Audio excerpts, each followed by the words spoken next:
World War III has already begun. That's an extreme statement, one that bears a heavy burden of proof. You should be skeptical. However, it's important to note that real skepticism is not blind disbelief, but rather the suspension of belief until sufficient evidence is provided. In this video, we're going to provide you with that evidence. Everything we talk about here will be documented in links in the description. I strongly encourage you to do your own research and to verify what we're talking about. Let's start with the definition of a world war. World War I and World War II weren't named as such because they involved every single country on the planet, but rather because these conflicts drew in the most powerful nations and were spread out over a large geographical area. Now, though the reductionist history we're taught in school marks the beginnings of the first two world wars at specific physical flashpoints such as Hitler's invasion of Poland for Europe or the attack on Pearl Harbor for the United States, the early stages of these conflicts had actually begun to develop many years prior. For example, Japan's attack on Pearl Harbor was a culmination of many months of intentional provocation by the US. This was revealed in the 8 Points Bulletin, which was declassified years later, but it's still never mentioned in textbooks. Likewise, the mutual defense treaties which were immediately activated by this attack were already in place, and the secondary results could have easily been predicted by anyone who had been paying attention. Unfortunately, at that time, the internet wasn't available, and the public was caught completely off guard. World War I planted the seeds for World War II, which transitioned directly into the Cold War. In the post-World War II era, the advent of the CIA and the strategy of using politically motivated NGOs to destabilize countries changed the way war was waged, placing a much greater emphasis on covert operations and proxy wars than outright combat. Such operations blurred the definition of war, particularly in the mind of the public, and it made it much harder to define clear start points and end points. Can you name all the countries the US toppled between 1950 and 1991? Most people can't. The end of the Cold War and the power vacuum that the fall of the Soviet Union created invited 20 years of military expansionism on the part of the United States. And this laid the groundwork for the next global conflict. This next global conflict is what we're referring to as World War III. Now, to establish this is in fact a world war, let's first take a look at the geographic scope of the current conflicts underway.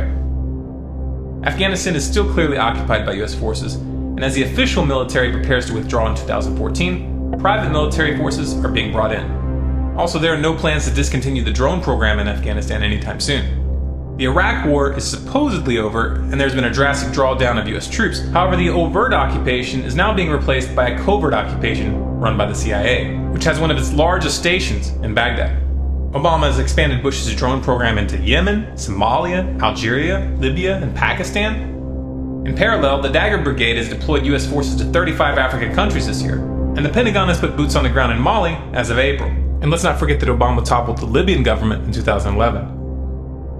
The US has been running intensive war games and drills with South Korea since February, and they are ongoing in spite of the lack of media attention in the past month. North Korea is calling these drills, which included simulated nuclear strikes and naval maneuvers, wanton provocations and rehearsals for war.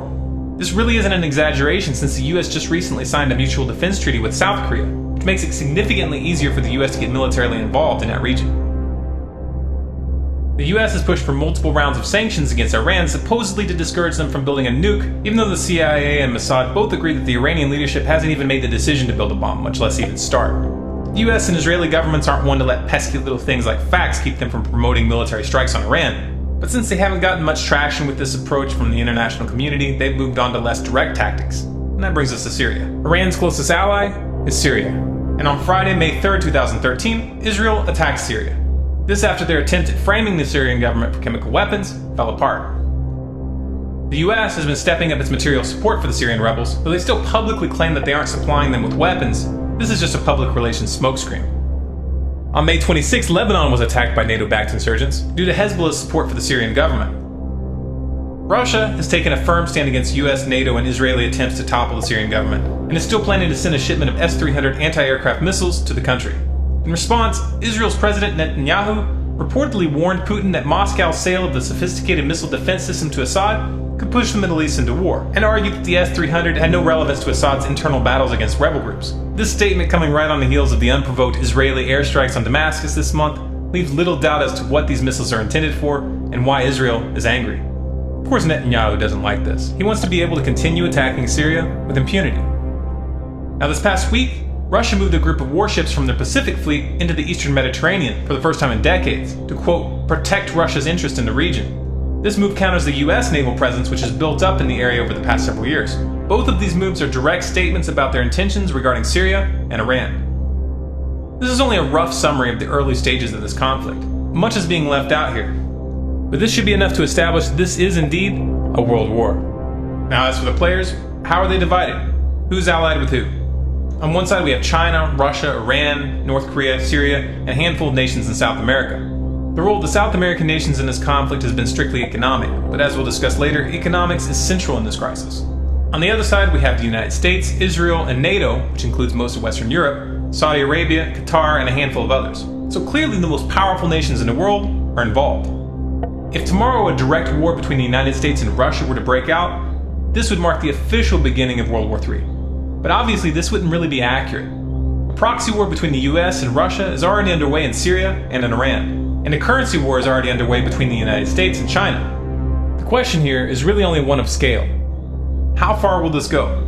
Will the US and its allies back down before this escalates into an open war involving the big players? Obviously it's impossible to answer that question with 100% certainty. These are human decisions, and even madmen sometimes have moments of lucidity. However, when you understand why these wars are happening, it becomes clear that it is highly unlikely that the US and its allies will back down. So why is this happening? What is the motive for this aggressive posture by the United States and its allies? We've talked about this in detail in a number of videos, including The Road to World War III, which explains the history of the petrodollar and how it pertains to this current conflict. So we won't rehash all those details here. But to summarize, this war is a war for the control of the global financial system. The dollar is nearing the end of its days, and the powers that be know this.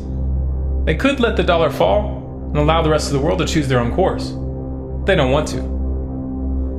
The powers that be would much rather take a gamble and stake it all in an attempt to control the currency that will replace the dollar. If they have it their way, this new currency will be a truly global currency.